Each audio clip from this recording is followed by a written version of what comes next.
The Word of God is alive and powerful, sharper than any two-edged sword, piercing even to the dividing asunder of the soul and the spirit, and of the joints and the marrow, and is a critic of the thoughts and intents of the heart. All Scripture is God-breathed and is profitable for doctrine, for reproof, for correction, for instruction in righteousness, that the man of God might be mature, thoroughly furnished unto all good works. The entrance of thy words giveth light, it giveth understanding to the simple. Every word of God is pure, he is a shield unto them that put their trust in him. Welcome everyone to our daily doctrinal Bible study through the Balbido Evangelistic Ministry. Here we are once again. We are going to take up another lesson today. And for you, fellow believer, fellow subscriber to our ministry, we invite you to get ready before we start our Bible study.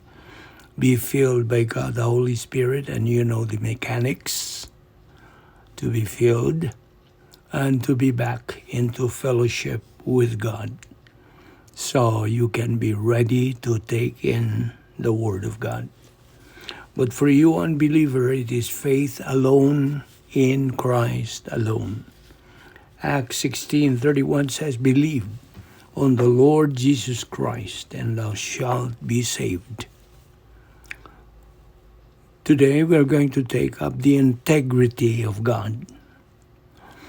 Now we have already studied the various doctrines surrounding the subject we are currently studying, who and what God is, meaning the very integrity of God.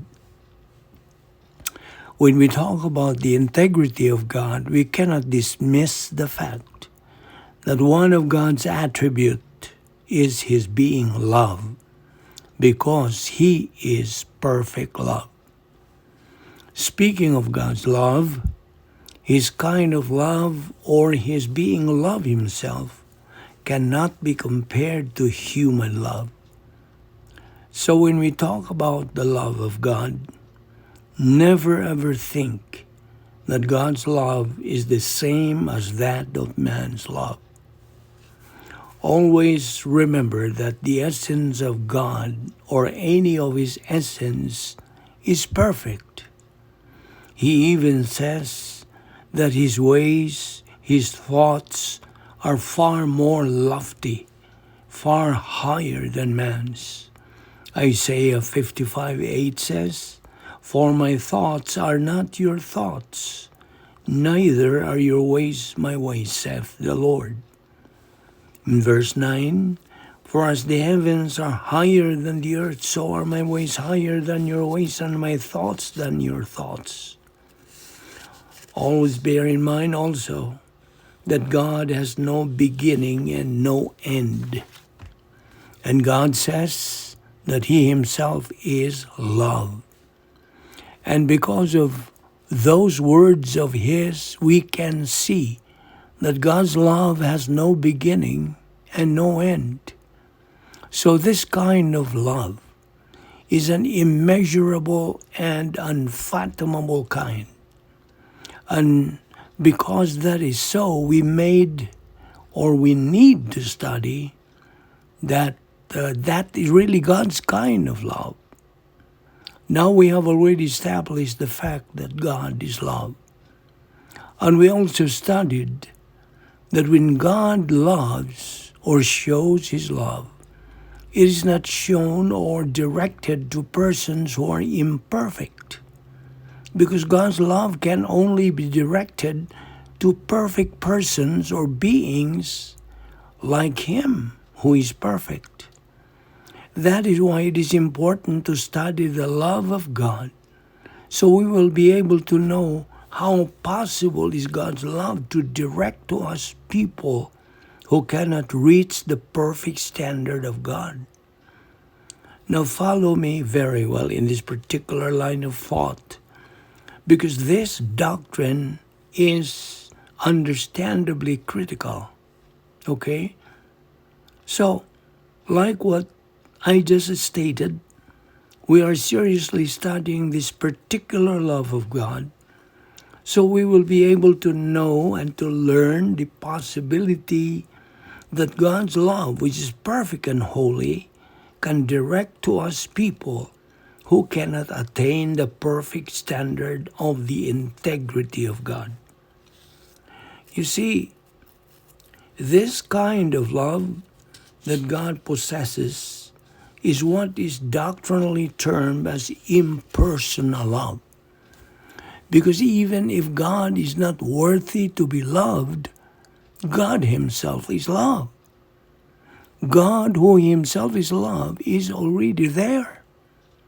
So, now we are going to see here that we really cannot apply our human love towards God and in the human means. However, foremost of this is knowing who and what God is. Do you know why? Because even in the human realm, we cannot love somebody whom we do not know, right? Hence, we have to know who and what God is before we profess to love Him. Now, it is tragic to observe that in this very time and age in which we live, a big majority of the human race do not know God. They do not know that the God they profess to believe in is tragically not the God of the Bible. Obviously, the God they profess to believe in is not the God of the Bible, but the God of religion. Be aware that there are two opposite gods that man either believes in without his knowing the difference of the two gods.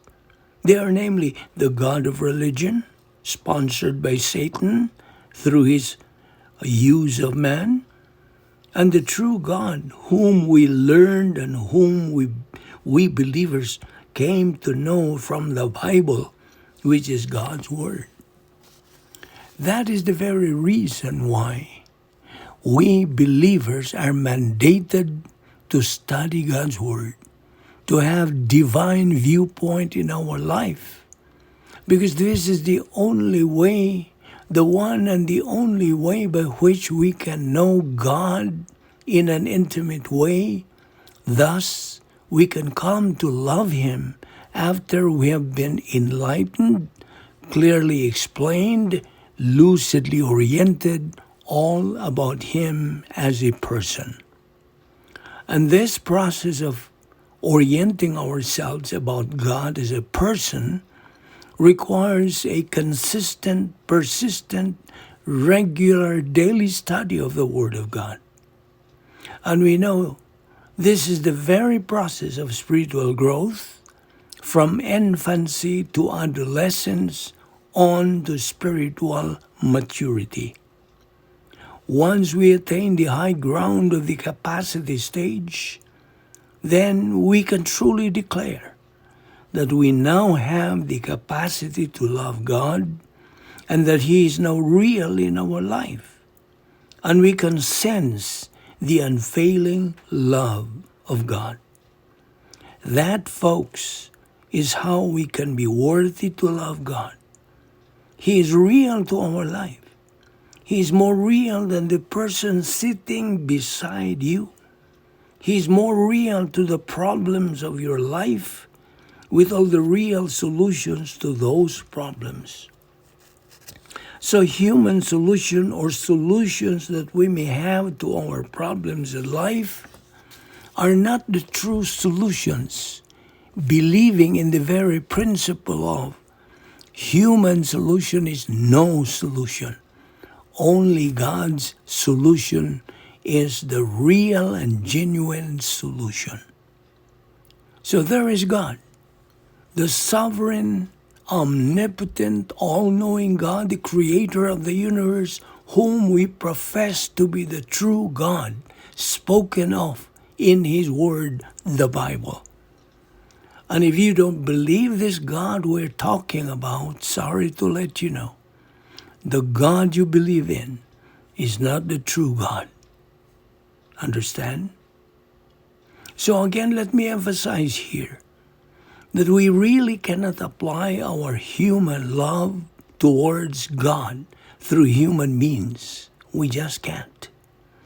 And when we worship the true God, we cannot worship Him by human means either, foremost of which is through emotion. We cannot worship God through our feelings, through our emotion. The true God can only be worshipped in spirit and in truth. John 4:24. You see, the human concept on the subject of love always stands that a person who is worthy to be loved is loved by anybody if that person has the qualities worthy to be loved. But by the time those positive qualities of that person no longer appear to the person loving love, therefore love flies away. You know what I mean? Listen, God is love. The Bible declares this concise and profound truth. When it comes to loving, we as human beings do have an object to love, just as we are the subject who do the loving, correct? And our love for someone all depends on our feelings, right? So again, in human terms about love, there is the subject who is loving, and there is the object being loved, okay? Now, God Himself is love. But you see, when we study seriously one of God's perfect attributes, which is love, most people just take this thing for granted, meaning when this particular subject is being discussed, these people we are talking about simply let this subject pass from their concern. They just don't pay any attention to it. Furthermore, most of these people don't even bother to analyze and to ask themselves as to how come God is such and such. How is it possible that He Himself has become love? And His love, not like our human love, does not need an object for Him to love.